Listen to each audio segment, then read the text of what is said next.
더불어민주당의 가을은 실연의 계절입니다. 작년 이맘때죠. 조국 전 법무부 장관의 인사청문회 당일 검찰이 정경심 교수를 전격 기소하며 가을 정국에 막이 올랐습니다. 10월 국정감사에선 정부 운영에 대한 국회의 견제 감시 기능은 온데간데 없고 조국 공방뿐이었습니다. 올해는 추미애 장관 아들의 군복무 특혜 의혹이 가을 정국을 뒤흔들고 있습니다.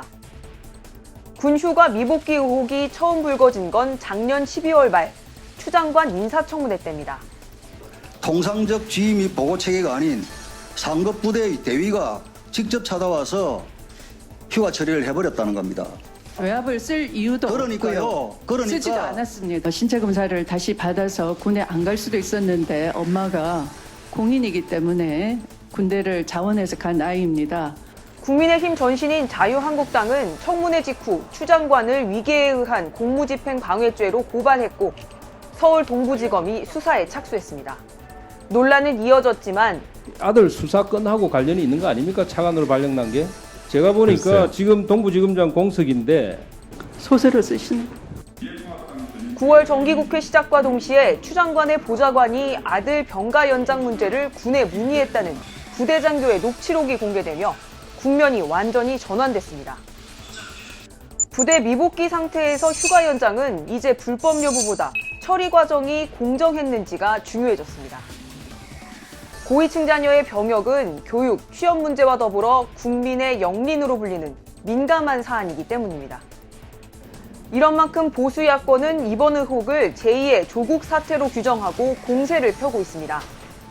추 장관의 엄마 찬스로 특혜성 황제 군복무를 지켜보는 국민은 작년 가을 조국 사태 때 교육의 공정성을 무너뜨린 조국의 아빠 찬스 데뷔더라고 느끼고 있는 것입니다.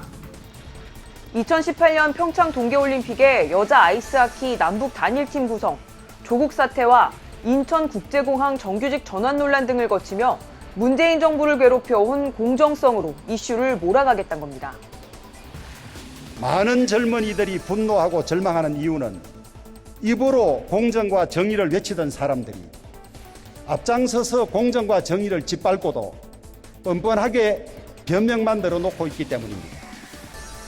정치권에선 다음 달 시작되는 국정감사가 이른바 추미애 국감이 되면서 모든 이슈를 블랙홀처럼 빨아들일 거라는 전망이 나옵니다. 야권으로선 추 장관 아들 이슈를 계속해서 끌고 가며 내년 서울 부산시장 보궐선거 전까지 존재감을 키우려 할 수 있습니다. 민주당엔 비상이 걸렸습니다. 각종 여론조사는 공정 이슈에 민감한 청년들의 민심 이탈을 보여주고 있습니다. 문 대통령의 9월 둘째 주 국정수행 부정평가는 전주보다 1.4%포인트 오른 49.5%를 기록했는데 남성 지지율이 9.0%포인트, 20대 지지율은 5.7%포인트 내렸습니다.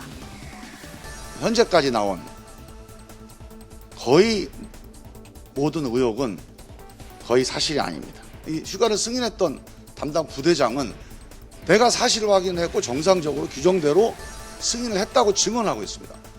검찰은 제기된 의혹들에 대해서 한 점 의혹이 없도록 공정하고 신속하게 수사해서 그 결과를 있는 그대로 발표해 주기를 바랍니다.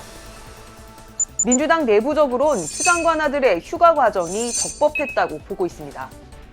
그러나 인화력이 큰 불공정 이슈가 문제가 되며 임기 말 문 대통령의 급속한 네임덕을 이끌 수 있다는 점에서 고민이 깊습니다. 아마도 문재인 대통령의 고민이 깊으실 겁니다. 이렇게 시간 끌 일이 아닙니다.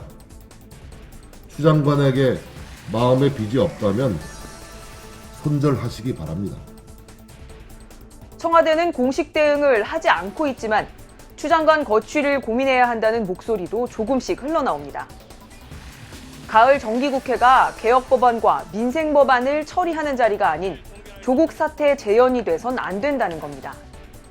그러나 검찰개혁이 완성되지 않은 상황에서 포스트 추미애 카드 역시 마땅치 않은 게 문제로 꼽힙니다. 국민의힘이 공수처장 추천위원 선임 관련 비토권을 행사하면서 공수처는 아직 첫 발도 떼지 못하고 있습니다.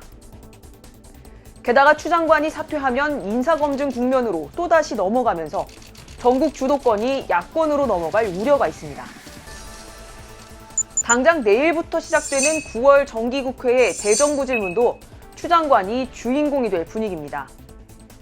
당내에서 추 장관 특유의 강경한 태도가 이를 키웠다는 지적도 나오는 만큼 추 장관이 태도를 바꿔 사과나 유감을 표할지 주목됩니다. 지금까지 여의도 풍향계였습니다.